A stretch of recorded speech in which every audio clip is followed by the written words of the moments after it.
Olá pessoal, tudo bem? Professor Vitor Dalton na área para a gente fazer a correção da prova da Polícia Federal para o cargo de escrivão. Chega mais! Então, vamos dar uma olhadinha aqui na prova e analisar as suas questões. Questão 61. Uma URL é um endereço virtual utilizado na web que pode estar associado a um sítio, um computador ou um arquivo. Com certeza, o URL ali que se digita na barra de endereço do seu navegador, você pode acessar uma página na web. Essa página ela tem que estar hospedada em um computador, você pode até acessar diretamente um computador, se você usar um protocolo FTP, por exemplo, ou mesmo diretamente um arquivo, quando você baixa um PDF ou baixa um vídeo, em qualquer local que você faça um download de um arquivo na internet, você também faz por meio de uma URL. Portanto, esta é uma questão correta. 62. A internet pode ser dividida em intranet, restrita a uma rede interna, e extranet com demais serviços. Questão totalmente errada e descabida, não é mesmo? 30 segundos de aula comigo sobre intranet, internet, intranet e extranet, você já sabe que, na verdade, tratam-se de conceitos distintos. Na verdade, a internet é pública, a intranet é análoga à internet, porém, ela é restrita a uma determinada instalação física, e a extranet é a possibilidade de acessar a intranet pela extranet, de acessar a intranet pela internet. Então aqui a gente tem uma questão bem errada mesmo. Prossigamos. 63. O modelo de referência de rede TCP/IP, se comparado ao OSI, não contempla a implementação das camadas físicas de seção e de apresentação. E a gente estuda na aula de redes que realmente você tem no modelo TCP/IP aplicação, apresentação e seção agrupada em aplicação. Então você tem, na verdade, apresentação e seção não existindo no modelo TCP/IP. E ainda você tem realmente a camada de acesso à rede, substituindo, digamos assim, englobando as camadas físicas de enlace. Então a camada física realmente não existe no modelo TCP/IP. Ah, professor, mas são vários autores, tem TCP/IP, tem camada TCP/IP com 5 camadas, no qual existe a camada física também. Pelo menos não vai ser o caso aqui, tá? Para o CESP, né? Existe um autor que descreve o modelo TCP/IP somente na ausência dessas camadas. Então a gente tem que tratar realmente a questão como correta. 64. Internet e intranet, devido a características específicas, têm protocolos diferentes. Também erradíssima, facilmente errada, já que você já sabe que internet e intranet são análogas. Então não tem isso de operar com protocolos diferentes. 65. As informações do DNS estão distribuídas em várias máquinas e o tamanho de sua base de dados é ilimitado. E aqui eu já sei, né? Dá uma vontade enorme de marcar errada, porque fala que é ilimitado, né? E dizer que alguma coisa é ilimitada é muito perigoso e tal. Mas, infelizmente, né, para quem errou, realmente esse conceito está correto, tá? O DNS, ele realmente, por ser um banco de dados distribuído, você pode dizer que o seu... Ou seja, sempre que você precisar atribuir uma nova URL a um endereço IP correspondente, sempre haverá vaga em algum servidor DNS para armazenar essa informação. Então, assim, o tamanho de base de dados do DNS é ilimitado e a questão está correta. 66. Devido à capacidade ilimitada de linhas de suas planilhas, o Excel pode ser utilizado como um banco de dados para tabelas com mais de 1 milhão de registros. Que dá para usar o Excel para ter uma tabela com mais de 1 milhão de registros? Dá. Mas a capacidade de suas planilhas não é ilimitada, né? A capacidade é de 1.048.576 linhas. Isso a gente fala no início da nossa aula de Excel. Então, realmente, o gabarito dessa questão ela é errado. 67. Windows e Linux são exemplos de sistemas operacionais de núcleo monolítico, em que um único processo executa as principais funções. No Linux, esse nome é muito mais latente, né? A gente fala que o kernel é o núcleo do sistema operacional, mas o Windows também é um sistema operacional de núcleo monolítico. sistemas de mercado eles têm núcleo monolítico sim, e o gabarito da questão é correto. 68. No Word, as macros são construídas com o uso da linguagem de programação VBO.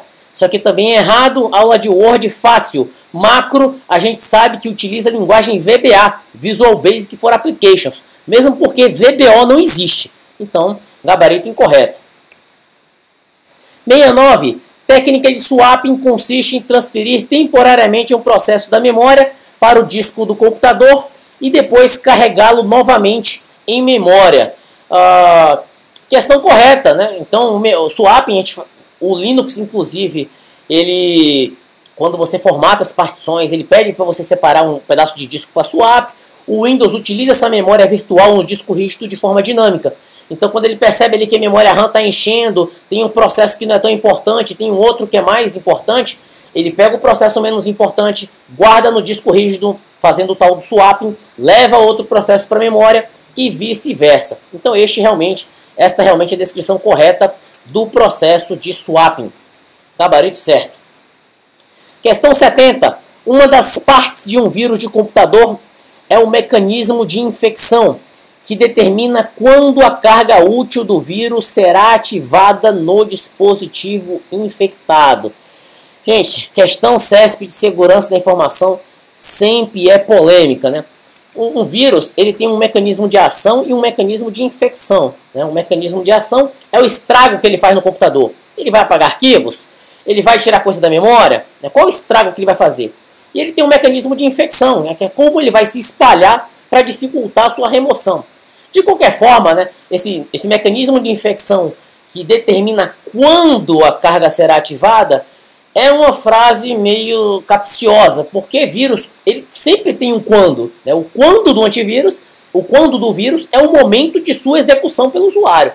Então, por conta disso, tá, a questão está errada e o CESP, em questão de segurança da informação, assim, é até difícil você contestar isso por eventual recurso ou talvez ensejar uma anulação. Eu não gostei da questão, eu não gostei da redação, mas sim, né, ela está errada e não vejo também o CESP modificando esse gabarito. Questão 71.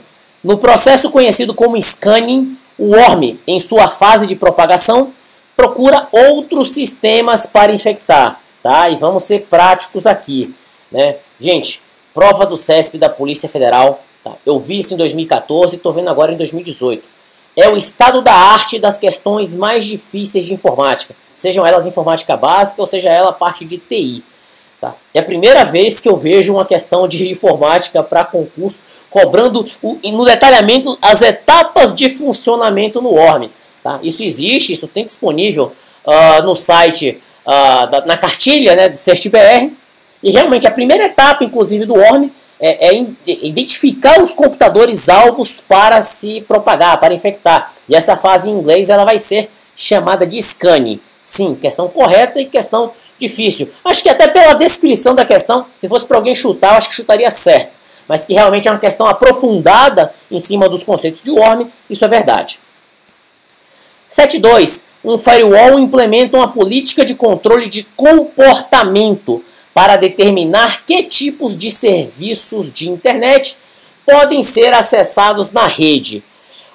Olha, a firewall ele faz controle em cima de portas, tá? Em cima de portas, quais portas estão abertas e quais portas estão fechadas, e faz controle em cima de tráfego. Então, dependendo do tráfego, se você tem um sistema mais avançado, como o IDS, ou IPS, né, sistema de prevenção ou de detecção de intrusos, você pode ter ali uma reação em cima de tráfego, mas não em cima do comportamento. Né? Qual seria esse comportamento? Os programas que o usuário está usando, o que é que ele anda mexendo?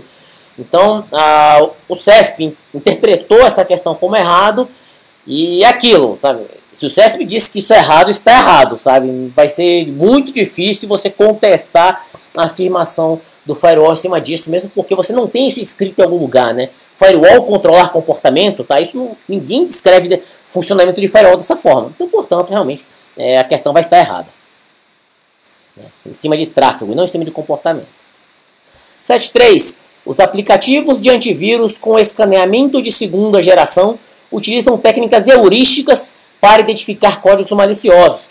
Eu falei sobre isso no aulão de véspera, aquele aulão curtíssimo, ainda consegui falar sobre isso. Tá? O vírus, o antivírus, ele tem um mecanismo de assinatura, que é reconhecer um pedaço do código como malicioso, e o mecanismo mais avançado, o mecanismo que consegue predizer, né, encontrar vírus que ainda não foram detectados antes, vírus que ainda não foram mapeados antes, que é em cima da heurística, em cima do comportamento suspeito, do comportamento malicioso, o que seria a evolução dos antivírus, que seria a segunda geração dos antivírus. Então, este gabarito ele está correto. 7.4. Software de spyware tem como principal objetivo adquirir informações confidenciais de empresas e são usados como uma forma de espionagem empresarial. Eu não sei porque o CESP, na hora de fazer questão de segurança da informação, gosta de fazer tanta questão polêmica. Tá? A banca ela trouxe o gabarito como errado. E se você tentar entender a banca, né, eu acho que faz sentido, tá? Porque ele diz que o principal objetivo de programas spyware é adquirir informações confidenciais de empresas. Tá? O negócio é o seguinte, spyware espiona todo mundo. Tá? Se você tem um programa spyware na sua máquina, ela vai obter informações sobre você, usuário. Então o foco do programa espião, o foco de quem desenvolve o programa espião, não é necessariamente espionagem empresarial. Quem usa um spyware, até pelo contrário, quando você desenvolve um spyware, você, o hacker lá, o bandido, desenvolve um spyware para espalhar pelo mundo inteiro, ele não está preocupado se ele está pegando dados de empresa ou de pessoa física. Pelo contrário, né? Ele está até mais focado em dados de pessoa física, porque pessoa física todo mundo tem. Tá? Se o vírus não estiver na empresa, ele não pega dados de empresa. Então não faz sentido. Então realmente a questão está errada. Por quê? Né? Você pode usar spyware para fazer espionagem empresarial? Com certeza pode, mas não é o principal objetivo adquirir informações confidenciais. E é por isso que eu entendo que a questão está errada. Questão 7.6. Em função da necessidade de acionamento de fornecedores, a computação em nuvem demora mais que a computação tradicional para colocar novas aplicações em execução. Pô, isso aqui com certeza está errado, tá? Se você pegar essas grandes empresas, Google, Amazon da vida, Microsoft, Azure, se demole, você consegue colocar uma aplicação na nuvem mais rápido com essas empresas do que dentro da sua própria infraestrutura de TI, com seus próprios funcionários ali. Porque a nuvem, essas empresas trabalham com o estado da arte, a nuvem ela é estritamente eficiente.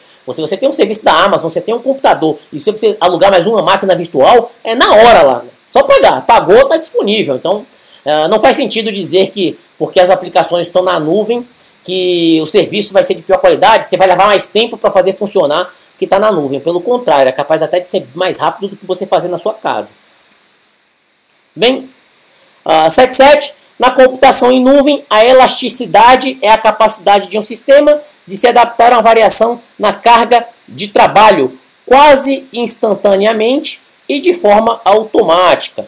Né? Então, este gabarito também está correto. Né? Elasticidade é uma expressão muito utilizada na computação em nuvem, que é realmente a capacidade da infraestrutura da empresa que te oferece o serviço de continuar se adaptando a uma demanda cada vez maior, a uma variação de demanda num período curto de tempo, a capacidade que aquele serviço tem de se adaptar à demanda. Esse é o conceito de elasticidade. Tudo bem? Tá? Com isso eu encerro essa correção, tá? Para o cargo de escrivão. Deixo aqui as minhas outras redes sociais, vai lá no meu Instagram, diz se você concordou com a minha correção ou não. Você que já está aqui no meu YouTube, aproveita para assinar o canal, aproveita para deixar o seu curtir no vídeo. Veja outros conteúdos gratuitos de informática que eu também tenho no meu canal. E aqui tem o meu Facebook profissional, Professor Victor Dalton.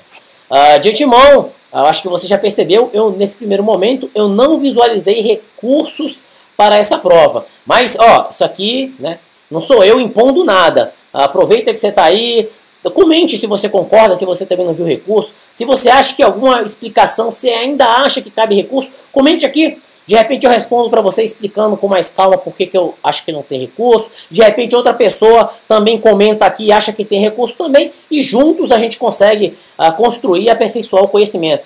O CESP, professor, essa prova veio difícil demais. Eu também estou acompanhando a correção dos outros cargos, estão difíceis. O CESP capricha mais na prova da Polícia Federal, tá? Você não pode ficar aterrorizado com essa prova e achar que não tem condição nenhuma de fazer prova de informática daqui para frente, se for o seu caso, né? Muita gente foi bem, mas eu sei que de repente você está assistindo essa prova, ou então você nem fez a prova da PF e está assistindo essa correção. Pelo amor de Deus, professor, o concurso não é para mim não. Vamos com calma que não é bem assim. Isso aí é o pior tipo de prova que o CESP faz de informática, tá? A tendência para outros cargos é ter uma cobrança mais humana, mais razoável. Aqui ela pega pesado mesmo, afinal de contas é um concurso disputado e certamente deve ter havido alguma ordem ali da Polícia Federal por ocasião da realização do concurso, até mesmo pela quantidade exacerbada de questões de informática no certame, deve ter havido uma orientação para exigir um pouco mais, até mesmo para tentar pescar pessoas que têm um pouco mais de experiência no ramo, enfim. Mas tá, isso aqui não é um gabarito fechado não, então deixe seu comentário aí e juntos a gente continua construindo conhecimento e evoluindo no nosso aprendizado de informática para concursos. É isso aí, pessoal, um grande abraço.